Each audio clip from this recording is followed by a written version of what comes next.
Okay, good early afternoon, colleagues. It's a great pleasure to have a Forestry Department to host this little information session on the recent, quite alarming announcement from the IPCC's special report. And we have three distinguished guests here, two IPCC authors and Maria Sanchez, who will give some insights to what those results from the special report mean to forestry, to really have an opportunity for us to discuss them directly. But before I go to introduce to them, I would like to invite our ADG, Hiroto Mitsugi, Assistant Director General of the Forestry Department, to have a few opening remarks. Hiroto, over to you. Good afternoon. So time is so short, so I have to shorten my remarks. But anyway, so thank you very much for having me to attend this meeting and event. So this is an occasion on having this IPCC authors meeting here in FAO. So we have seen already the quite alarming news provided by IPCC's special report, Global Warming 1.5 degrees. So it was launched at the beginning of this October, and so which provides us information on several pathways, and also requiring that the global action to avoiding that further to response to the serious threat of climate change. So, so the report highlights quite a number of the climate change impact that could be avoided by limiting the global warming 1.5 degrees compared with 2 degrees and more. So today we have quite special guests, so researchers, which just guiding us that what this report talking about it. And then so at the same time, I very much welcome to all of you, and also to know that your attendance is showing that our willingness and the interest to further our work to tackle with climate change. Thank you very much.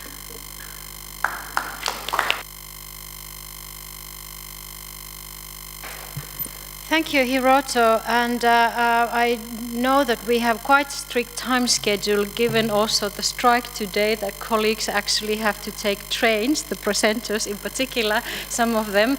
So let us go directly to the program. So we have two presentations. They are the IPCC authors, and I'm happy to introduce Dr. Joanna House.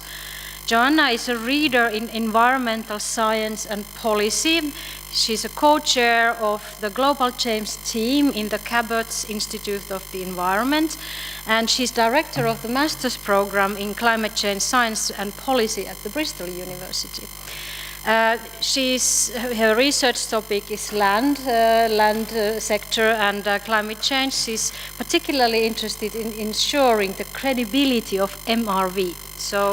So we have her presentation, then followed by another presentation or some remarks by Dr. Robert Matthews. Robert is the science group leader of the Forest Mensuration, Modeling and Forecasting Science Group at the Forest Research in the UK. Has worked in such research over 30 years and very well internationally known for forest carbon dynamics research. He is also an IPCC lead author, like is Joanna, actually, for many reports. So, and afterwards we will be hearing another presentation, and I'll introduce Maria Sanchez after that. But Joanna, over to you. Thank you very much, and I'm really pleased to be here today because I actually started my research career. For my undergraduate project, I had to go out to Borneo and measure trees, and was very into forest. So I'm particularly pleased. Oh, is this one not working? Is this? Yeah, I think. Is that? Can everyone hear me? Okay. Yeah, so spending time in the forest measuring trees and then in savannas, and And that's kind of simply where I've gone, although it's a long time since I've got out into the field. But I appreciate being here with foresters today. And as you said, I'm on many IPCC reports. I'm going to talk to you about the 1.5 report results today. I wasn't actually directly involved with that one as an author, but I'm currently an author on the methods refinement, which we're all doing here, and on the IPCC special report on climate change and land that's going to come out next year. And we're just preparing our second order draft. And when that comes out, it'd be fantastic if as many of you as possible can review it and make sure that we're kind of addressing your concerns and saying, doing the right things with it. And then also we've got the 6th assessment report cycle that's just started, and I'm on the AFOLU chapter for that. And we're due to have our first meeting next year. So yeah, a lot of IPCC to do, and so apologies, I have put this together fairly quickly, and I can't talk for everything in the 1.5 report, but I'll do my best. So the main messages of today is to show you really what the role of forests is in the 1.5 report, and it does see quite a large role with forests. There's lots of questions about how realistic the scenarios are in that, and I'll touch on that, but I know we want to have some more discussion, and Maria has some comments. And also that countries also see a large role for forests in their pledges under the Paris Agreement. And so the key here is how you maximise the sustainable potential in forests while avoiding the worst trade-offs. So the Paris Agreement signed in 2015, the aspects of that I'm going to focus on are these countries' pledges, these nationally determined contributions, and the role of forests in those. Also, there's a lot of text in the Paris Agreement around sustainability that also touched on sustainability of mitigation. And so that's quite a key to it. And also sustainability in terms of other sustainable development goals. So there is this need to look for synergies and trade-offs between the different mitigation efforts. And then the targets of well below 2 degrees and pursuing efforts to 1.5, which of course is why we have the 1.5 special report, is to answer the exam question of how do we force the world to 1.5? And if we did it, what would that look like? And then these issues, particularly for the land, around the balance of emissions and removals, in the fact that the land's producing emissions, as are fossil fuels, but the land also removes those emissions, and how we can focus on reducing the emissions while maximising the removals. So what do we need to do? My talk is actually going to focus most on carbon dioxide rather than methane or nitrous oxide, the other two gases. And here's a little picture that gives you an idea of where we're at in the global carbon cycle and the different fluxes, the different anthropogenic fluxes of carbon dioxide. Over on the far left, you've got emissions from fossil fuels, and then you've also got emissions from land use change, which is primarily deforestation, but it's the net really of deforestation, afforestation, and forest management activity. And those land use change emissions account for about 11% of all anthropogenic emissions over about the last decade. At the same time, the land is a sink for carbon dioxide. And a lot of that's to do with the fact that carbon dioxide has a fertilizing effect on plants, so it's increased growth, and it's also to do with the climate change impacts on land where, for example, you've got longer growing seasons. So those anthropogenic perturbations of climate and atmospheric concentration of CO2 are actually promoting uptake by the land, and that's offsetting some of the emissions. It's taking up almost a third of emissions. And there's also some of the emissions are being taken up by the ocean, and the rest stays in the atmosphere. In order to limit to 1.5 degrees, there's a certain amount more carbon dioxide we can emit, and that's 750 gigatons of CO2 more we can emit to stay within 1.5. At the rate we're going to get there between about 2030 and 2052, so we're not far away, we haven't got long left. That 750 gigatons of carbon dioxide, it's about a quarter of what we could get out reasonably from fossil fuel reserves over the next 100 years. And then also just, so you can see that relative balance. So 2,700 gigatons of CO2 a year, that is what's stored in these fossil fuel reserves in terms of what can be extracted by the end of the century. And that's significantly less than we've got in vegetation and soils at the moment. So what can we do? We can protect forests, and I said I started my research career out measuring trees in Borneo, and here's one of the forest sites I worked in Borneo. So that place means quite a lot to me. It's my special place I kind of think about when I want to relax. But also here you'll notice the mist coming off the forest, and so I just wanted to make the point here about the extra services I'm sure you all know that those forests give us, like biodiversity and rainfall recycling. And so this is what I'm talking about when I speak about the co-benefits of doing climate mitigation by protecting forests. Another co-benefit, say, of planting forests is reducing flooding. That's been a big issue. A couple of weekends ago in the UK, we had floods and landslides. So we've got an active forest planting programme to address that. And then reducing emissions. So that might be from the food sector, and particularly the issue around livestock isn't really so much the methane that they burp or fart out, but a lot more the land use that goes towards producing the feed to feed those, feed the livestock, because it takes about a ton of grain, 10 tons of grain, to produce 1 ton of meat. So that's a lot of grain that's got to be grown and a lot of deforestation that's driven. There's also quite a lot of waste in the food sector. It's about 30% waste going from farm to shop, and then about 30% waste from shop and consumer end.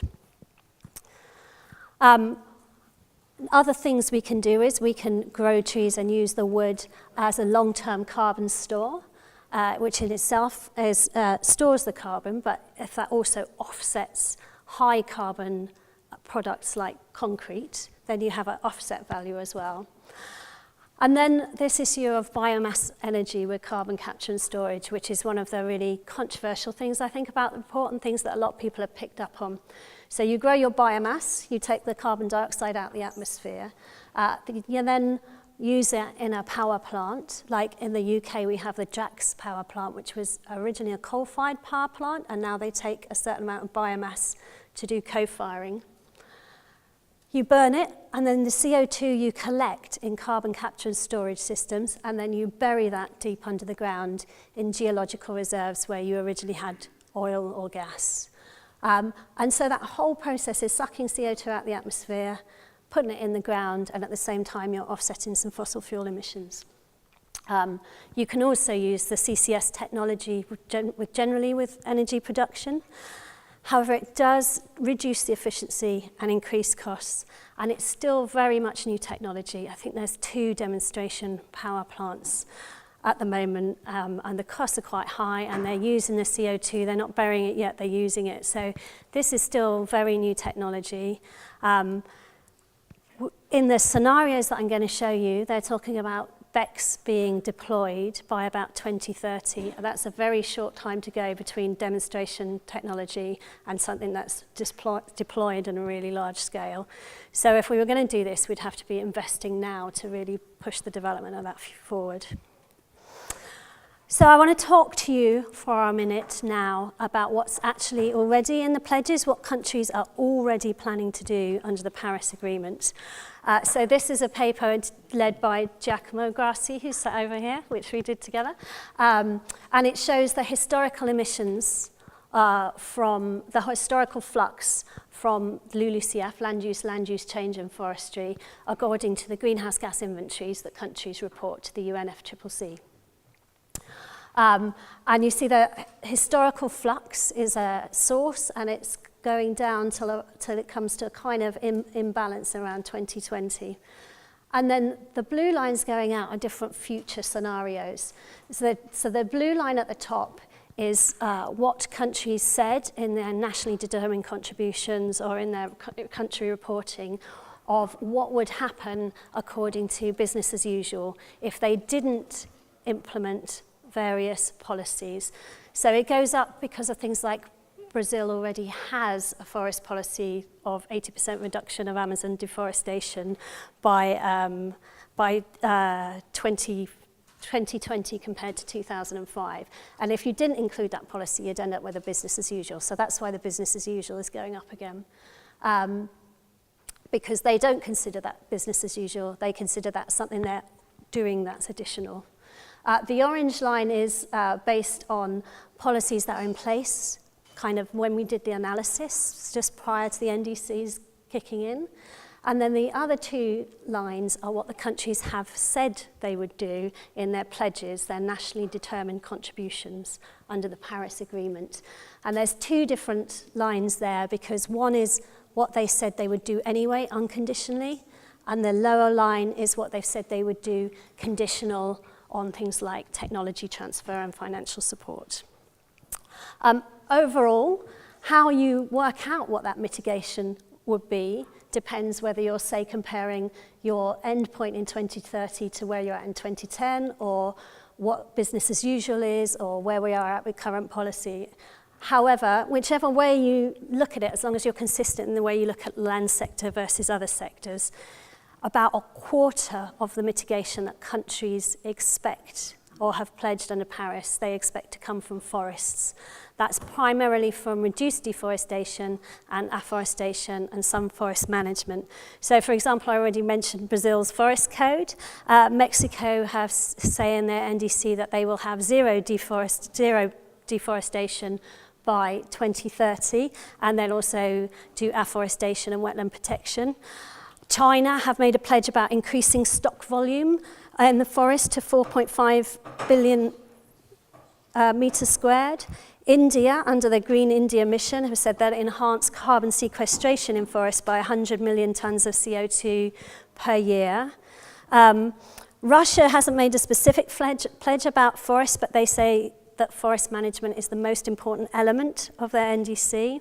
And Gabon, again, another example of a pledge to reduce emissions by 50% over all sectors, with a lot of that considered to come from land management.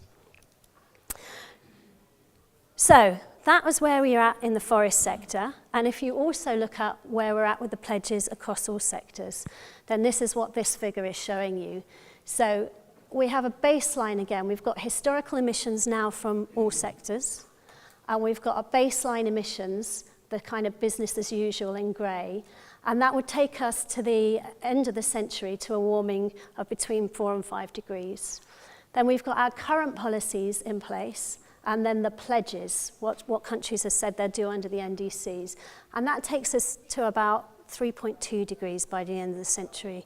So the current pledges go a long way to where we need to get to. They've already taken us down a lot, but they don't take us all the way. And if you look at the yellow and the green lines below, they are what is consistent. Those are the pathways consistent with getting to 2 degrees or 1.5 degrees. So you see, we've still got quite a way to go. So how do we get there? Now,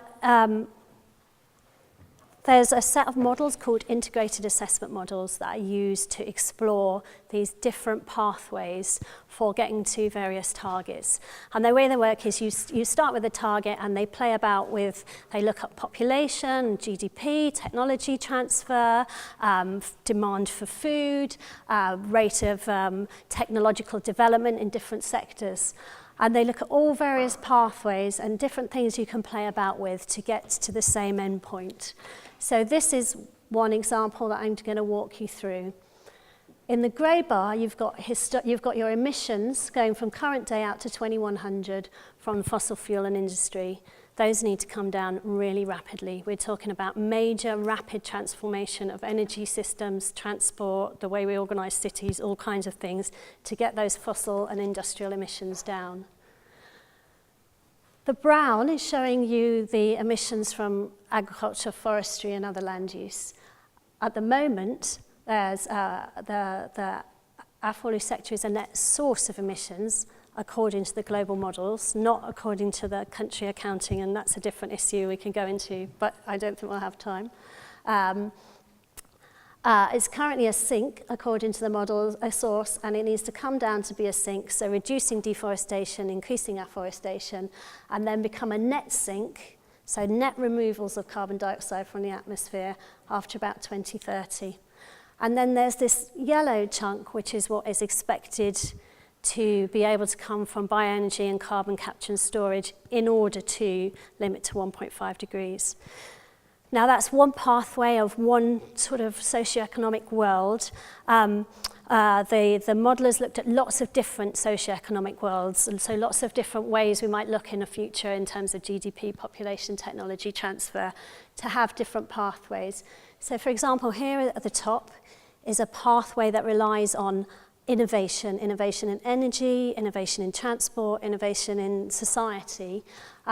It enables very much more rapid reduction of fossil fuel and industrial emissions, and it doesn't have to rely on BECCS at all.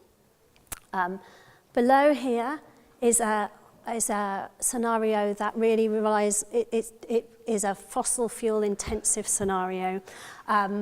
So it takes longer to bring down fossil fuel emissions, they don't come down as much, relies much more heavily on biomass energy with carbon capture and storage into the future. And so less action now leaves more action legacy for future generations. And there's a number of these different pathways, and that's why when you say how much BECCS does it take to get to 1.5 degrees, well, the answer is between nothing and 760 million hectares worth, you know, depending on what pathway you follow. Now, 750 million hectares is quite a lot of land. It's almost twice the size of India. But, yeah, so, I mean, in that scenario, if we leave doing anything in fossil fuels till late and we end up relying on other sources, then they're talking about a large area of land use. Interestingly, if we don't have BECCS, the scenarios end up relying even more heavily on just conventional bioenergy as an offset for fossil fuels and on afforestation. So actually, you end up with even more land conversion in some of the scenarios with less BECCS. This is just picking out some detail now, and I won't go into these a lot because now the 1.5 report is available online and you can download these and have a look.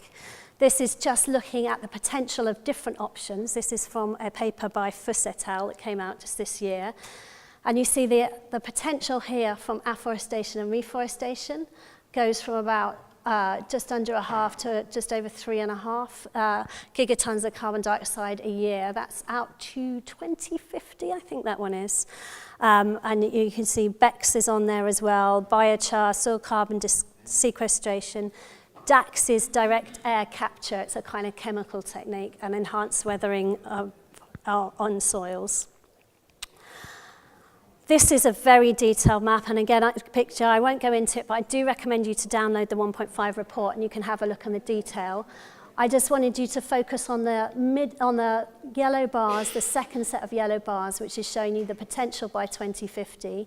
And if we look, say, at AR at the bottom, afforestation, reforestation, it's the number in square brackets is saying the number of references in the literature there were. And these are bottom-up estimates. So these kind of go, how much land is available? What if we did this on it? What would we come up with? And that's just to give you an idea of the amount of literature there is and the abatement potential. The first figure we showed up just before is those purple dotted squares there.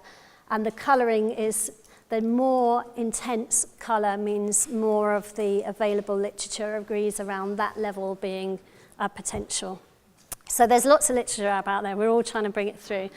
And then the other thing I want to point out here is the side effects on the side, is we're also trying in the IPCC to look at these different co-benefits and also trade-offs. So, for example, trade-off with food production or trade-off with biodiversity loss or co-benefits of biodiversity enhancement.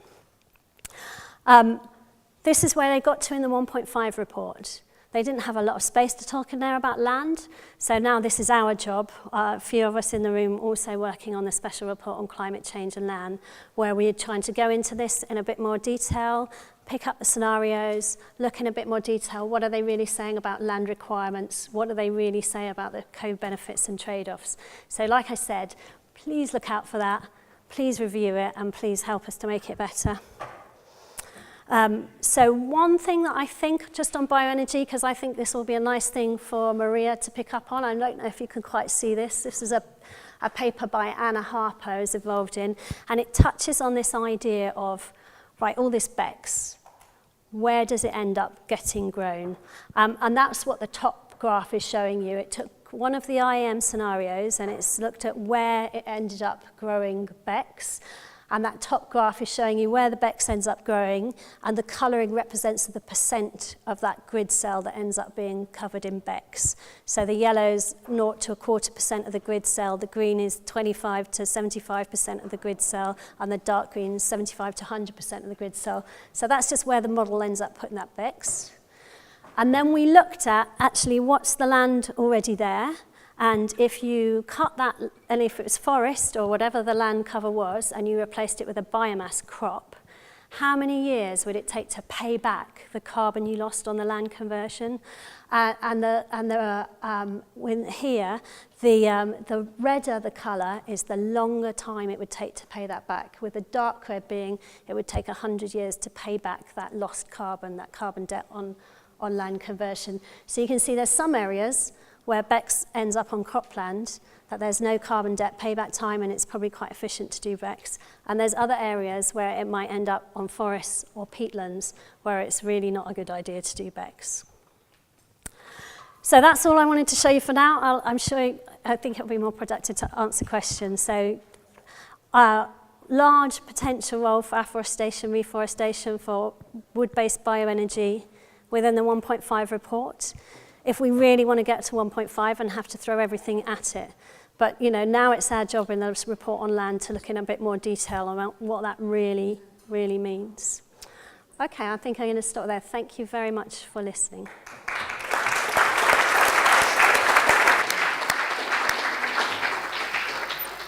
Thank you, Joanne. I'm sure there would be quite a number of questions, but we will leave those questions and answers at the end. And just that we were actually having Roberto next, but as Maria has to rush to catch her flight today, so we just on the spotlight rearranging. And having Maria Sanchez with us, many of you of course know Maria, who worked previously in FAO's Forestry Department, leading the work on REDD and National Forest Monitoring. Maria has an impressive CV, but just briefly, she's currently the scientific director at the Basque Center for Climate Change in Bilbao. And she used to be a senior forestry officer, at UNFCCC, and she has been also advisor and part of the delegations from Spanish delegation to UNFCCC negotiations. She was the one of the authors of the IPCC's 4th assessment report and lead author of several IPCC's greenhouse gas inventory guidelines. Maria. Yes. Coming over to you. Yes, I didn't prepare much, so I will just try to add some concerns to what Joe was saying, which sometimes are forgotten. So just 1 second. I can talk to the mic, no? It's okay? Yeah, I need to. Yes, okay. Yes. Yes, so, I mean, basically, you saw what Joe was showing to you, which is the pathways, no, and how they are constructed. So I don't need to go into this detail. Obviously, in these pathways, there are options related to forestry, which become in a different balance depending on which pathway you take, as Joe already indicated. And this is the messages in the summary for policymakers that you are being sort of puzzled about, of this large range of changes in forest area, for example, between 1 million square kilometers to 10 million, depending on which pathway you reach. So those are the things that you are being seen and you are being sort of struggling with. So what I want to point out is this. I mean, all these integrated modeling exercises are global, and they are based on technical potentials. And the point is that the technical potentials assessments of each of the potential options you could put in these portfolios for the pathways are estimated in some literature which is used as a basis. No? So I pick up just one literature, one paper, which is Griscom 2017, which is well known probably by many of you, where you see some of those potentials. And here what you see basically is that reforestation has a large potential, a large range between 2 to 11 gigatons per year. So that's a large one. And then, of course, if you go, sorry, You go to other, like avoided forest conversion, which includes deforestation, is the second one that has a very large potential, right? And this leads you to this wage that Joe was showing to you. But the point here I want to make is that if you take, for example, that's the Spanish data for this paper, right? And they say, you go to the box on there, they say that Spain can sequester 188 million tons per year to 2030, which is half of our emissions, right?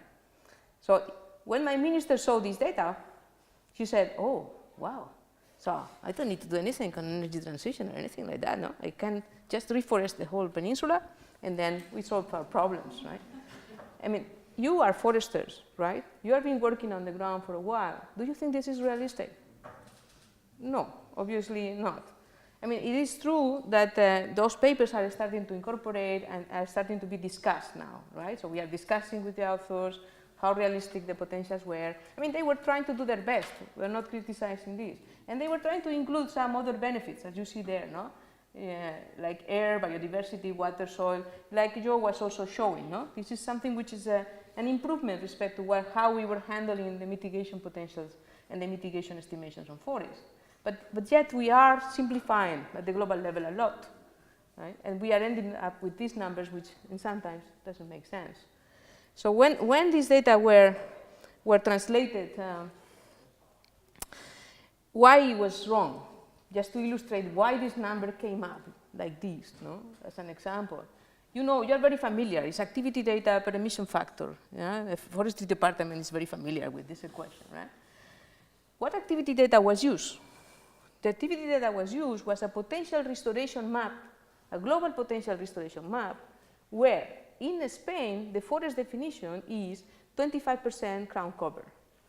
Doesn't match our forest definition. And if I replace everything which is suitable for forest because it has no other land use with plantations, I am having problems with my biodiversity. There is not possible to grow trees in deserts, for example, right? So, I mean, it's not that simple. That's the answer to this question, right? And then the second part of the question is the emission factor. And then I ask, well, what emission factor you were using? And they say, no, a semi-tropical emission factor for all the peninsula, the Iberian Peninsula, right? And say, yes, well, yes, for this exercise, maybe good, but if I have to take this number to my own reality, that's not what I want to do, right? So then when other papers after these were picking up these emission factors, these technical potentials, they ended up with quite, well, we introduced some caveats in there, so they ended up with more realistic, not yet as realistic as I would like to see, but with the restored forests, mangroves, and peatlands, they came with 4.5 gigatons, which, well, it's half of the range that we got only for reforestation. That's better. Huh? And then the second point I want to make in this context is that yes, we can try to have this materialize, but we are not, and the models are not able to take into account at this point in time the vulnerability of the forest to the present climate change, right?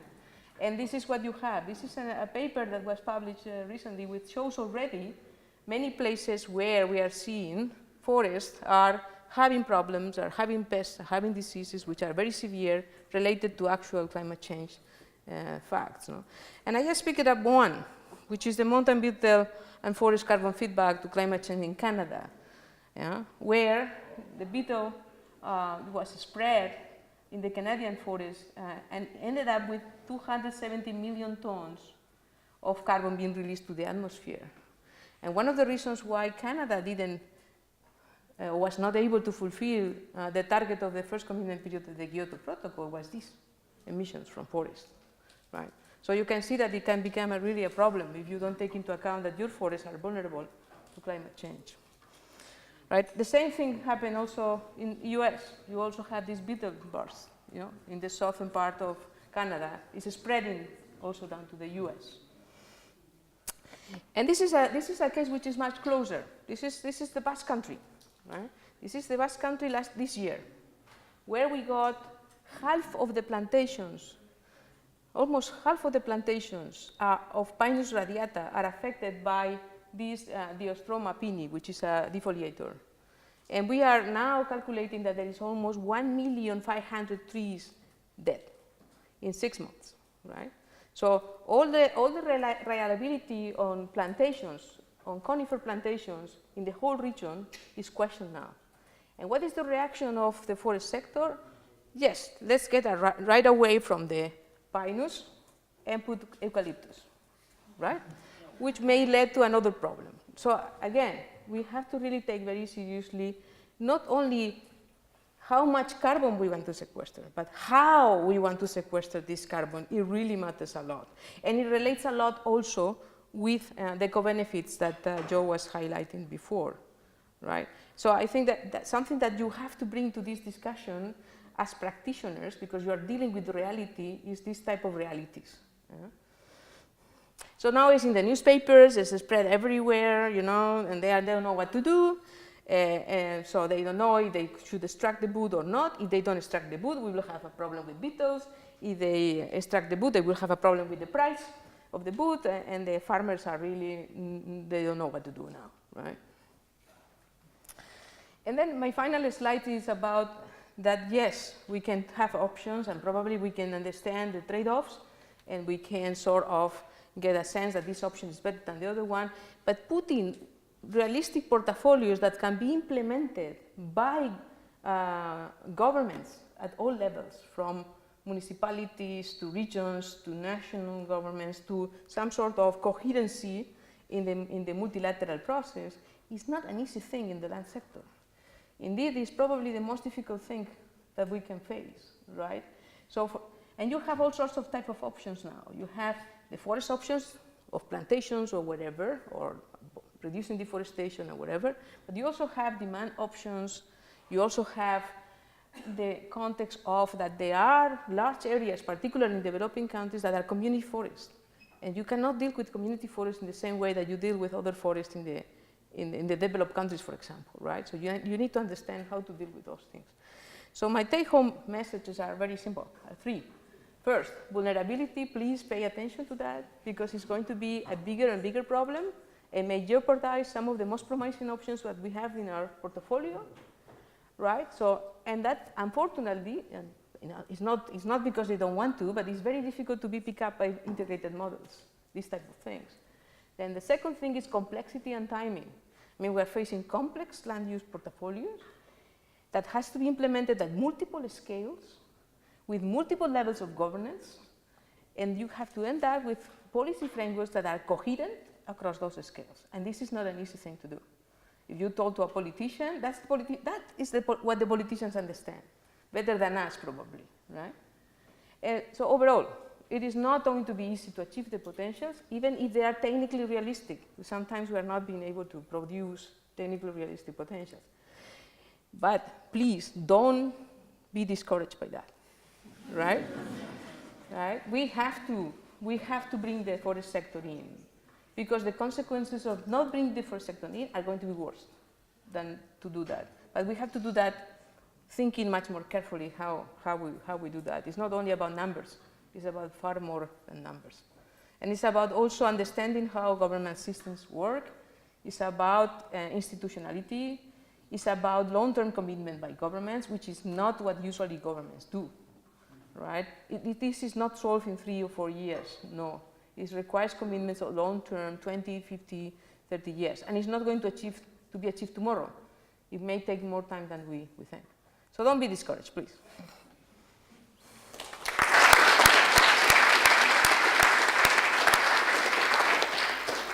Thank you, Maria. Very powerful messages. Robert, over to you. Some commentary remarks I understood you had, so please go ahead. Good afternoon, everyone. I hope you can see that I'm wearing my forester's uniform in your honour. I've been asked... go ahead. Grazie.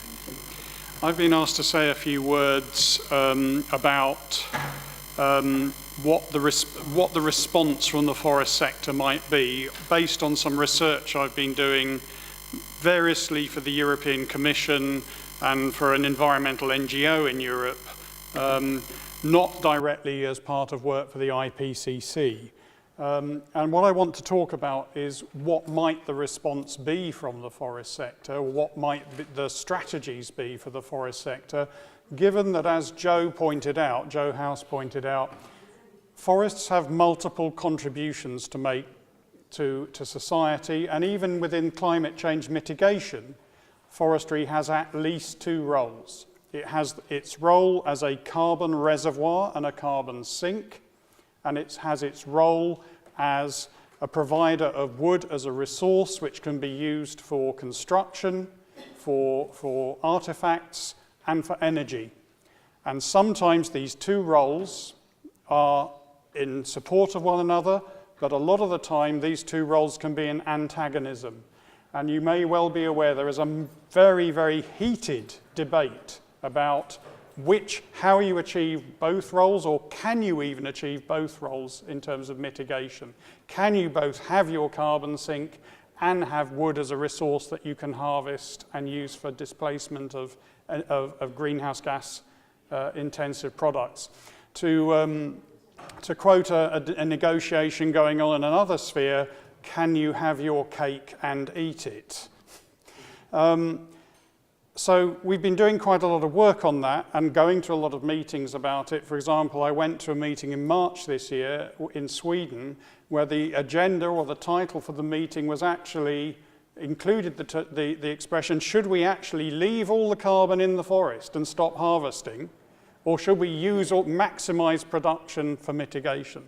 And these are the sorts of, this gives you a flavor for how concerned some people in the forest sector are getting about what the response should be and their level of uncertainty and confusion. So the first thing I want to tell you about is some research we did initially for the European Commission, DG Energy, and subsequently for an environmental NGO called the European Climate Foundation. And this is my one prop for my comments today. This is the report we have produced recently for the European Climate Foundation, which is based on the earlier work for the European Commission. The work for the European Commission was a literature review and a very large life cycle assessment study. So in 3 thick volumes, and you'll see that the NGO report has the benefit of being much thinner. But why did we do this study? Well, what we wanted to try to understand was there are so many reports coming out saying so many different things about whether producing wood for a use as a material or for bioenergy gives you net reductions in greenhouse gas emissions or actually increases greenhouse gas emissions, and Jo touched on this in her talk. What is the truth here?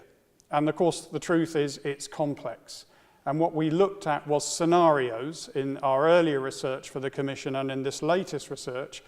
We looked at scenarios and we analysed a lot of scenarios and said, well, yes, it's complex, and yes, you can get lots of different outcomes, but you can see there are systematic reasons why you get the different outcomes.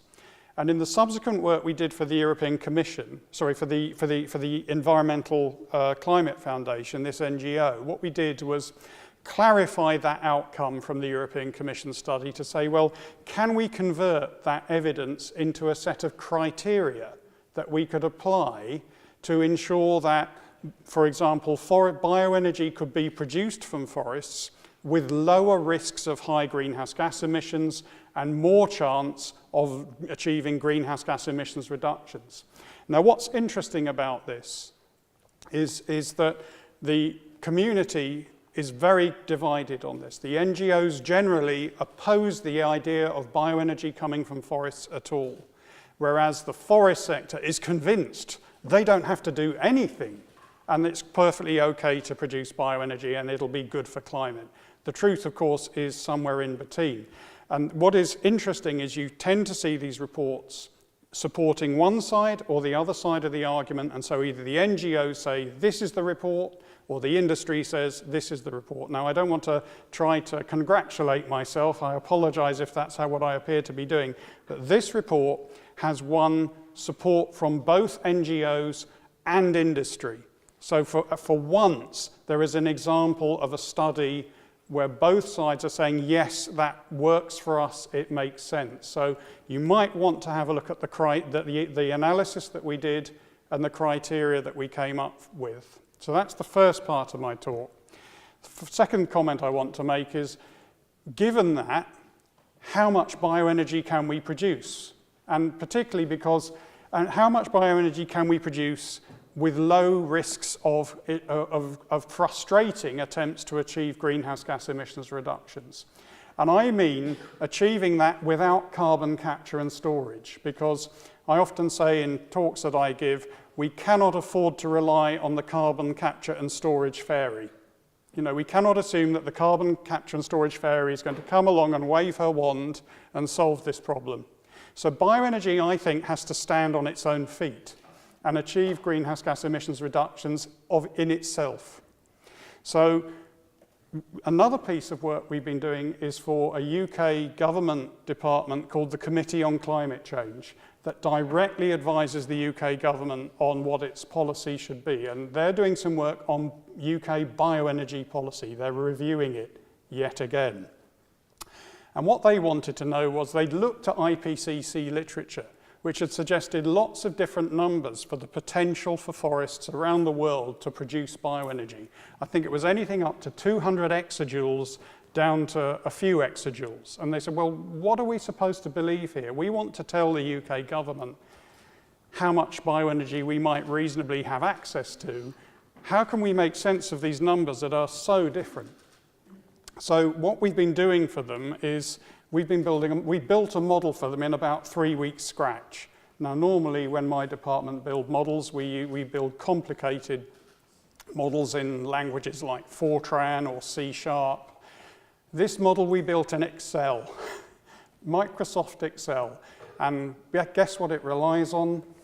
It relies on a lot of FAO data.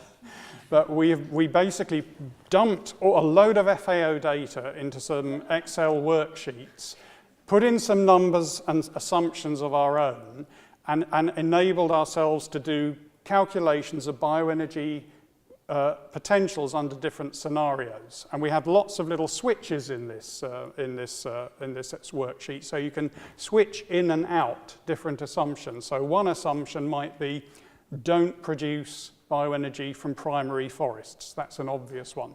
But another one might be, don't allow sawn timber to be used for bioenergy. Wood that can be used for sawn timber, don't use it for bioenergy, at least not initially.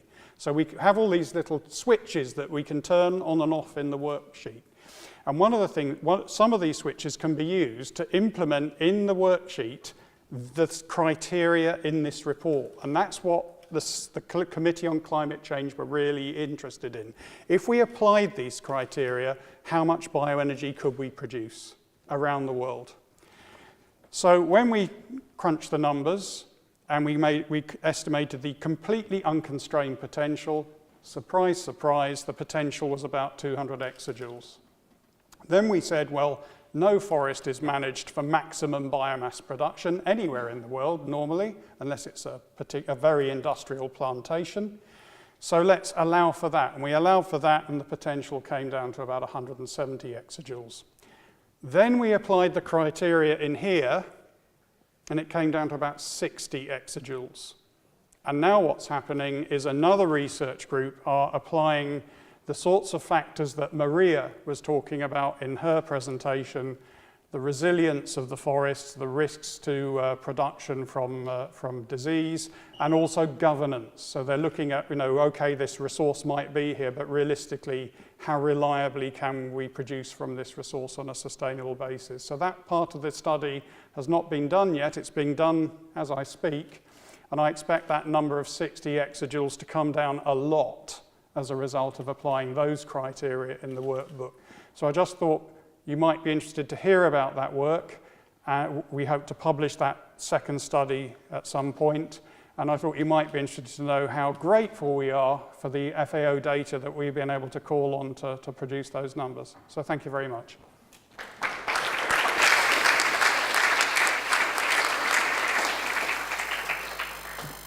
Thank you, Robert. I think we have heard three very clear, very passionate presentations. We have a few minutes here for questions, answers. We do have this room available for staying a little bit longer. I understand Joanna can stay a few more minutes. I don't know, Robert, can you stay a few more minutes? I understand if people have other meetings, but let's take at least the first round of questions or comments. And please say your name first and then your question or comment. I see Olivier. Olivier, go ahead.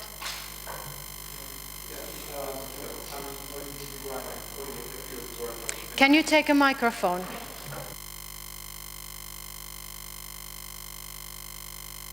Olivier Dubois, and I coordinate FAO's work on energy, including bioenergy.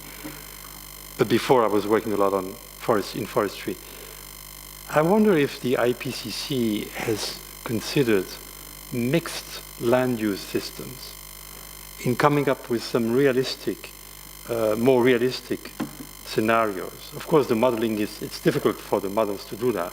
But I think between the models and the responses that we can give, some mixed land use, like a principle of mixed land use systems, might actually be one way forward. Agroforestry, combining different purposes for the land. Thank you. Let's take a few questions and then we can seek answers to that. So I saw Ben at least there. Go ahead.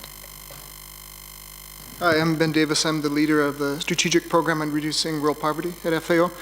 And I guess it kind of follows on the previous question, but I wanted to, and I was struck by the have the cake and eat it as well. And I'm just wondering if we can also throw in the dimension of everyone having a piece of the cake in the sense of, it is now NGOs and the industry aren't the only stakeholders in the sense that, 40% of the extreme poor are linked to forests in some way. They're often the guardians of forests themselves, and they don't tend to come into this discussion at all. So I'm wondering how they figure in to all of this. Thanks. Thanks, Ben. Javier? Hello, this is Javier Garcia. I work for I'm a forestry statistician for the Red Plus team. The largest effort in reforestation and afforestation so far and still going on, if I am correct, is by China. Since the 1960s and 70s, they have shown, or they are shown lately, that, of course, even not taking into account the constraints that Maria mentioned, the capacity of retention of the sequestration of carbon that the forest, the new afforestation programs have, will saturate by 2035, more or less, because of different reasons, because they don't have more space, basically, for afforestation, and because, of course, the forests become mature. So I just wanted to ask Joe, there is a window of opportunity for afforestation and reforestation. It cannot go forever, so what is your take on that?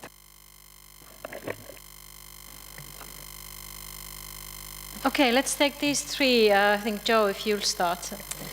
Okay, so on the mixed land use systems, you're right, that's very difficult for the models to take account of. The integrated assessment models, they have quite basic vegetation models in them. Some of them don't even have vegetation models in them. So it's very difficult for those that are doing these global pathway scenarios to take account of that. There are lots of bottom-up studies, sort of individual site-based studies on this. So all IPCC can do is assess the literature that's out there. So we can't initiate studies ourselves, but we can point out where there's uncertainty and gaps. So both within the special report on 1.5 and the land report, we do have some information in there about afforestation. And I know this kind of idea of sustainable land management and mixing what you're doing on the land for multiple benefits is quite key. In Chapter 6, for example, which is the chapter Giacomo's working on, there's a lot of emphasis on there about sustainable land management and mixed uses. So we are. So I should also say on that special report, it's it's kind of, governments asked for several special reports and they were thrown together. So there's also quite a focus on desertification, land degradation, food security, as well as the kind of greenhouse gas emissions and mitigation, and then this kind of idea of trade-offs amongst these different purposes. In terms of how Indigenous communities and people as stakeholders fit in, I think that touches back to the point that Maria made. It's really hard. So in terms of the models that we were talking about, she's absolutely right. It's a very technical potential, and it's not including all the barriers.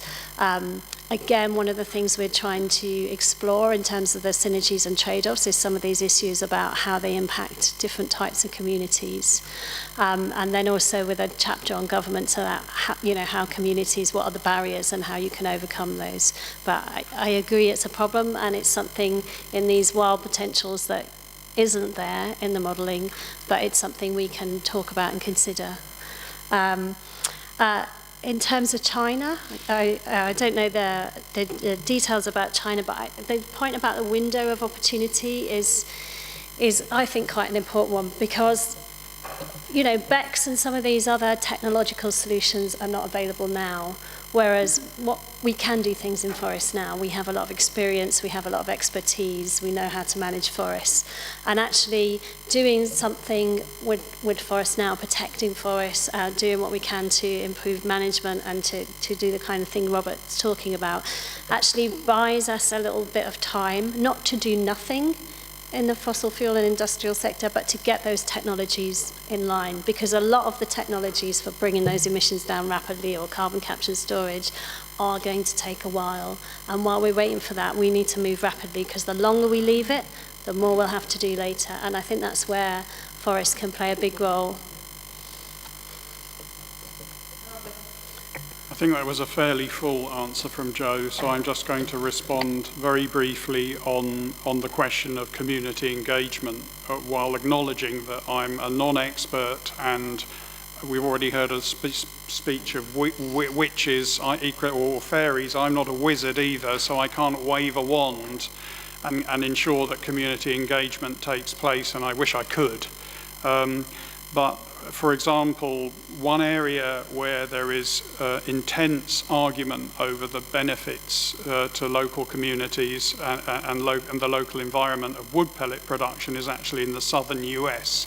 Now, perhaps not the most vulnerable community on the planet, but nevertheless a community. And there have been many studies of this region saying, oh, it's bad, it's good, and so on. But I think what would help in that region, for example, is an LCA study of the impacts of using the forests to produce wood pellets for energy, for example, where you develop scenarios with local people. So, and where the local people are not just the industry and NGO spokespeople who rush to talk to you, but you try to connect with actually the real people who actually have to live there. That's one way you can do it. I admit it's a small step, but it's something. How else can it be done? And this is not in the context of IPCC, but there are at least attempts to certify forests for sustainable management. And I wonder, and those certification frameworks often talk about the importance of community involvement in the management of forests for whatever purpose. And I wonder if one of the keys is to try to include criteria, like we're talking about here, in those frameworks, so that you ensure that it's part of a framework where community engagement is also a requirement of making decisions about how to manage forests. That's the best I can come up with. I think that's actually music to our ears in the forestry department. One more maybe burning question, if there is, and then I unfortunately probably need to finish. I see several. Yeah, let's take it. Yeah, go ahead. Sandro Federici, Climate Change Division consultant.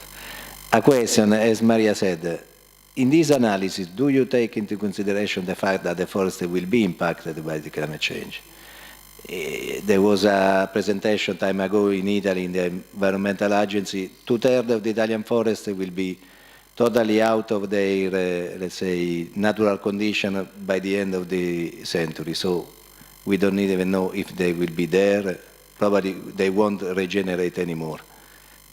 Do you take into consideration this when you project the mitigation potential of the forest sector? Thanks. Yeah, I did see two other hands, but I'm afraid I have received signals that we need to be finishing here. So let's take that, Joanna, I think for you. Thanks, Sandro. The integrated assessment models don't particularly. Some of them have vegetation models within them. So if they're run with climate, then they can look at where forests might be in the future, but the majority of those scenarios don't. So, you know, where it's producing those biomass maps, it's not particularly taken account of that. And even a lot, when you look at the Earth system models, where they do run with future climate and they do look at the impacts, they're really very focused on the climate and CO2 effects, and they don't tend to do a very good job of fires. Many of them don't have fires, some of them do, but it's not always great. They don't tend to do insects and disease. So yeah, a lot of that is, you know, it's a lot of that potential is not having taken account of these things, but it's something we can look at after the fact. Okay, thank you. I really like to thank you all for coming on a last minute, and I do apologize for that, but we had difficulties to getting room in FAO, first of all. But I'm really happy to see so many people, not only from the Forestry Department, but also other departments, SP groups and others, and other colleagues from the IPCC authors meeting. So thank you for that. Thank you particularly Joanne, Robert, and of course Maria already left for their very insightful presentations and giving us a lot of thought, but also encouragement, and clearly pointing out how important role forest has, that we shouldn't be discouraged by these alarming figures. On the contrary, and it just reminds me of a former colleague in the Forestry Department telling that, you know, if the numbers or models don't fit your reality, change the reality. It's probably a bad joke, but there has a grain of truth in that, and I think that reality change starts from every individual people and our behavior. But with that, I would like to really thanks once again, and thank you all for coming. Thank you, Hiroto, for your opening remarks, and have a nice rest of the afternoon and good weekend. Thank you.